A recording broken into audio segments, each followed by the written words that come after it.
di sebuah desa terpencil di dataran tinggi Eropa, tepat di perbatasan antara Prancis dan Jerman pada abad ke-18, terdapat kisah yang membingungkan dan menakutkan sekaligus. Desa kecil ini, yang dikelilingi oleh hutan-hutan lebat dan padang rumput yang luas, menjadi saksi dari kehadiran sesosok penunggang kuda tanpa kepala yang misterius. Waktu itu, pada musim gugur yang kesejukannya mulai menyelimuti desa, cerita tentang penunggang kuda tanpa kepala mulai tersebar di antara penduduk setempat. Mereka berkumpul di dekat perapian sambil mendengarkan kisah-kisah tentang penunggang kuda itu yang berkeliaran di malam hari, terutama saat bulan purnama menerangi langit. Nama tempat yang menjadi pusat cerita ini adalah Desa Schattenwald, yang secara harfiah berarti hutan bayangan dalam bahasa Jerman. Desa ini dipimpin oleh seorang kepala desa yang bijak dan berwibawa, Bernhard Müller, yang sangat menghormati tradisi dan kepercayaan lokal. Waktu itu adalah awal abad ke-18, tepatnya pada tahun 1723, di saat perubahan musim dari panas menuju dingin mulai dirasakan oleh penduduk desa. Bernhard Müller, sang kepala desa, adalah tokoh penting dalam kisah ini. Dia adalah sosok yang penuh kebijaksanaan dan selalu mendengarkan dengan serius cerita-cerita yang berkembang di desanya. Cerita tentang penunggang kuda tanpa kepala ini bermula dari seorang petani tua yang bernama Johann Schmidt.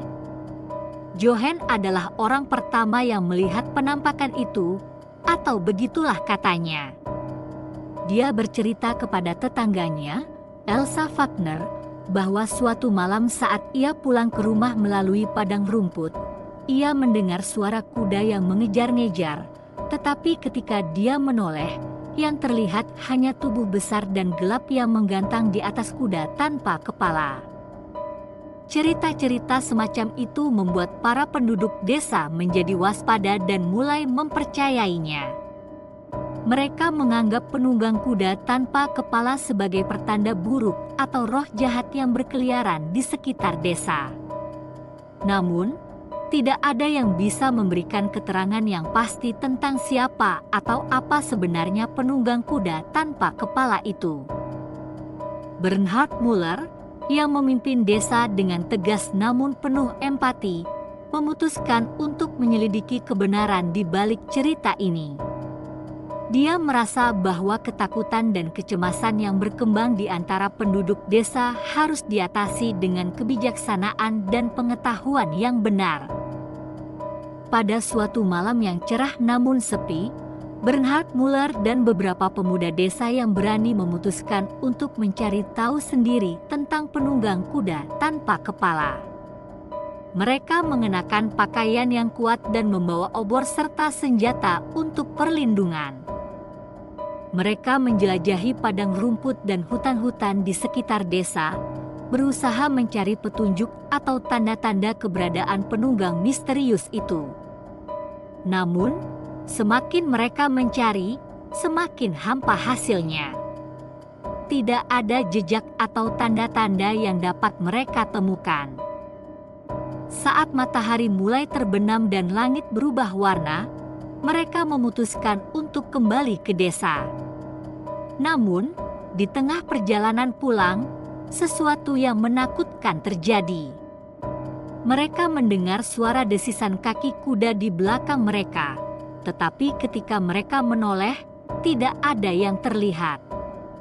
Hanya hembusan angin malam yang sepoi-sepoi. Ketika mereka hampir tiba di desa, tiba-tiba sebuah cahaya biru keemasan muncul di hadapan mereka. Mereka terperangah melihat sesosok penunggang kuda tanpa kepala yang memegang obor bercahaya itu. Bernhard Müller memerintahkan anak buahnya untuk tetap tenang, dan dengan langkah yang mantap, mereka mendekati penunggang kuda itu. Saat mereka semakin mendekat, mereka melihat dengan jelas bahwa penunggang kuda itu sebenarnya adalah seorang pria tua yang mengenakan jubah besar dan topi yang ditarik ke bawah, menutupi wajahnya. Pria itu tersenyum ramah, jauh dari sosok menakutkan yang mereka bayangkan. Pria itu adalah Hans von Rothstein, seorang mantan penunggang kuda kerajaan yang telah pensiun dan kini hidup sebagai pertapa di hutan-hutan sekitar desa Scattenwald. Topi kuda yang ditarik ke bawah hanyalah sebuah perlambang identitasnya sebagai penunggang kuda sejati. Hans von Rothstein menjelaskan bahwa dia tidak bermaksud menakuti penduduk desa. Sebaliknya, dia sengaja membuat cerita tentang penunggang kuda tanpa kepala untuk menguji keberanian dan ketegasan mereka dalam menghadapi ketakutan dan kegelisahan. Setelah menjelaskan semua ini, Hans von Rothstein pun bergabung dengan Bernhard Müller dan penduduk desa dalam perayaan kembalinya kedamaian dan keberanian. Desa Scattenwald tidak lagi dihantui oleh cerita-cerita misterius tentang penunggang kuda tanpa kepala, tetapi cerita tentang pertemuan mereka dengan Hans von Rothstein tetap menjadi legenda yang dikenang dalam sejarah desa itu. Dan begitulah, cerita tentang penunggang kuda tanpa kepala di desa Scattenwald berakhir dengan pesan tentang pentingnya keberanian, pemahaman, dan kesatuan dalam menghadapi ketakutan dan kegelisahan yang tidak rasional. Mereka belajar bahwa terkadang, apa yang tampak menakutkan hanya merupakan cerminan dari ketidakpastian dan ketidaktahuan yang dapat diatasi dengan pengetahuan dan keberanian.